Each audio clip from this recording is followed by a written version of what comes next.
Hi, and today's video is going to be about running zones. And why should you care about running zones? Well, basically, utilizing running zones correctly mean that you're going to get the changes and adaptations in your running. That means that ultimately you're going to become a better, faster, and fitter runner. So if you're interested in that, let's crack on. So people talk about running zones as though they were a thing, like this coffee cup. But unlike this coffee cup, the analogy I use is this is a thing. I could put this in a wheelbarrow if I wanted to. Not that I would, but I could. Running zones, you couldn't put in a wheelbarrow. You can't feel them. Now, why is that important? Because they're not actually a thing. They're a construct. They're a guide. That's all they are. Please, everyone settle down about running zones. I hear so much people getting so religious about running zones, so fundamental. They're a guide. Now, you can utilize heart rate, you can utilize pace, you can utilize all sorts of things, effort in running zones. There isn't a right way. Sorry. But the way I prefer as my primary source is effort. And I will share with you throughout this video why that is. But I'm not demonizing heart rate or pace. To run through the zones, first and foremost, I use a 5-zone system. You could say 6. I call it 0 zone for very low intensity kind of recovery stuff, but let's keep to 1 to 5. Zone 1, you're running at a very easy conversational pace. So if me and you were out running, we could run and talk at this kind of pace. Many runners that use heart rate for this pace get very bent out of shape because their heart rate isn't in that zone. So they go, oh my goodness, everything's going wrong. But with effort, you basically run to the effort. So whatever pace it is that you can hold a nice, easy conversation. If it means that you've got to run and walk, or even if you've got to walk, do it. Because your body does not recognize pace. If you're running up a hill at, say, 10-minute miles, and then you run down the hill at 10-minute miles, the experience of going up the hill is obviously harder, isn't it, than going down the hill. But you're running 10-minute miles. Now, your heart rate isn't going to adjust as you go up that hill quick enough. So you're going to be looking at your heart rate and go, crikey, I need to push harder. And then when you're coming down the hill, your heart rate could be still rising. But with effort, your body does recognize effort. So running up the hill, your body's going, crikey, this is tough. And running down the hill, it's going, whee, it's fun.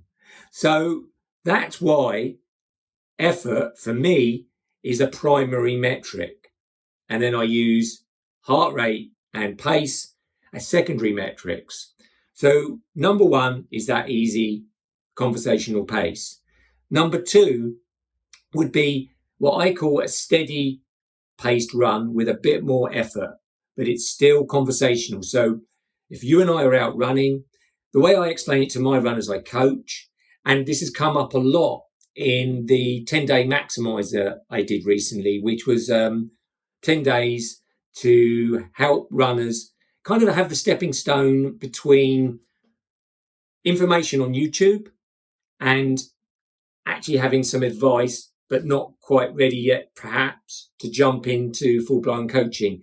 We had 10 days where we took runners trying a generic running plan and sort of said, well, how can we make it personalized to you? And really running zones was a big part of that. By the way, if you're interested, the next one is on the 10th of July, 2023. So number 2 would be, if you had a hands-free headset on and I rang you up while you were running, we could have a conversation and say that run was for 40 minutes. We could have a conversation for the full 40 minutes. The difference between zone 1 would be, I'd be saying to you, are you exercising? And you'd go, funny you should say that, Lee, I'm out on a run. Because we could hear perhaps your breathing. But you wouldn't be at a point where you'd be thinking, Christ, I wish Lee wouldn't be talking anymore. If you're thinking that, apart from the fact that I might be boring, is then you need to slow down. Because remember, we're not running to a pace, we're running to an effort. I keep saying this because runners don't listen to it.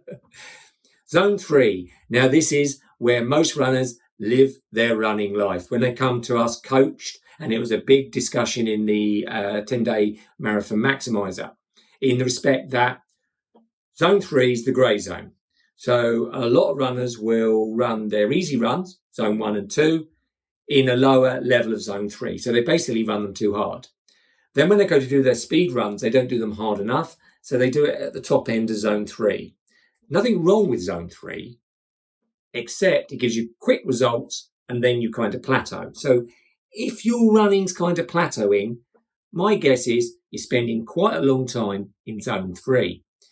It's not a bad place to be. You just need to make sure the amount's quite right. So if it was a meal, it's like a sprinkling, not the whole thing. Your cake is your Zone 1 and 2. The icing is your speed work. Sprinkling on top is your Zone 3. That's the way I think about it. So that should be comfortably hard. You know, you could talk, but if I rang you on that headset, you probably wouldn't want to. Zone 4 is hard. You can run this for a reasonable amount of time, depending on your fitness. A lot of runners might even think of it like their 5K time. It will depend. But this is hard effort. Yet again, you don't want to be running like this a lot. It's that icing on the cake. Zone 5, it's as hard as you can run. Yet again, mainly in your speed sessions for short periods of time. But as I've said all the way through this video, all those zones are based on your effort. So, for example, you're running Zone 5, you're running to pace. You've got 6 reps of 30 seconds at Zone 5 with recovery in between. On rep 3, you start to find that the target pace that you're trying to hit is dropping down. So you think, oh, I'm failing, but you're not.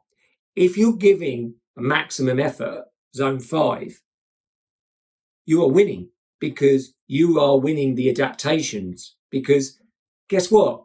Your body only recognizes effort. It doesn't recognize pace. You're looking at the pace and going, oh, my Zone 5 is meant to be this pace and it's dropping. Oh, what's the point of this speed workout? Well, as long as you're giving maximum effort, the meaning of the workout is being met. The same is with Zone 1 and 2.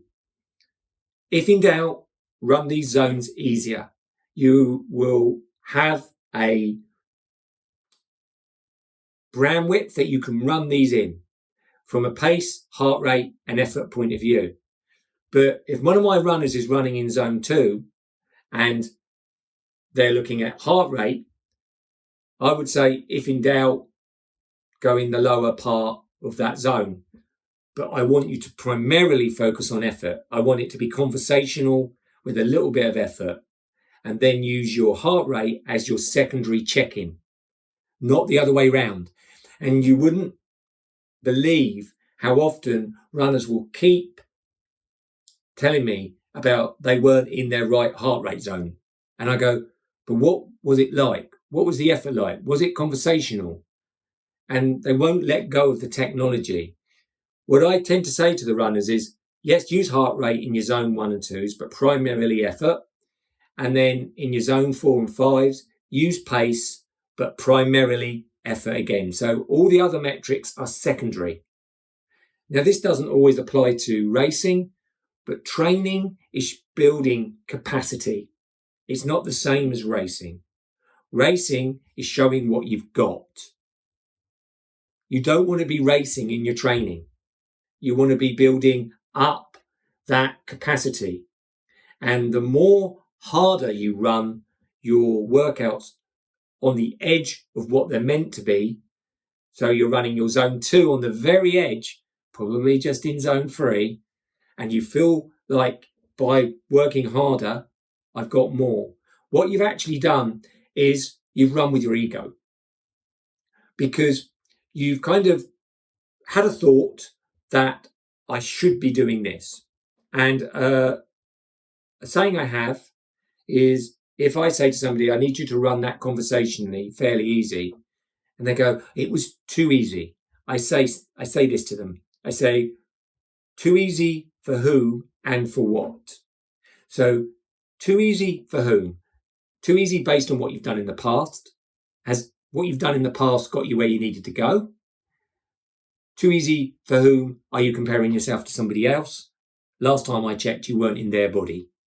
Forgive me the slightly rude analogy there. But you weren't them. For what? Too easy for what? What's your goal? To get faster, to get more endurance, to be a better half marathon and marathon runner?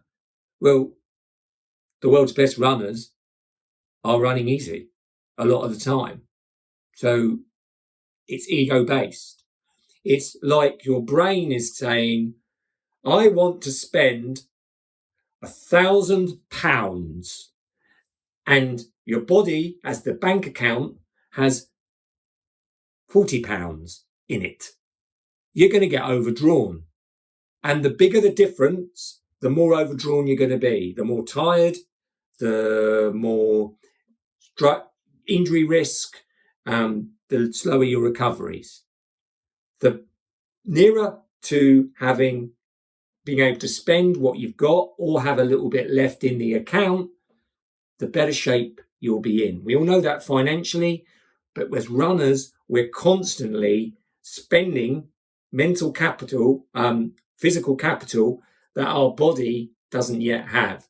And the best way not to go overdrawn is by, in my opinion, running to zones 1 to 5 via effort. And that's how I'd explain zones. Now, if you've enjoyed this video, as I say, we have the Marathon Maximiser. It's for marathon and half marathon runners that have perhaps a generic running plan and they want to kind of get the best from that plan for them. It's 10 days of videos and coaching that I help you with that plan. Now, my evil plan is that some runners join my Foundations program, which is an 8-week program that you then take what you've learned and we build you a program, a plan to run to, and you build the foundations of excellent half marathon and marathon running. And then either people go out and work on their own or they stay as members with us. But there's no strong arm tactics. At the end of the day, the Marathon Maximiser will help you get a handle on your running plan and take away the confusion and uncertainty and replace it with a more chance of more predictable results. So if you're interested, there will be a link to sign up. Next one's 10th of July, but we will be running them regularly in the future if you're watching this video at some other time. All right, any comments or thoughts, please put them down and I'll happily answer them. Anyway, bye for now.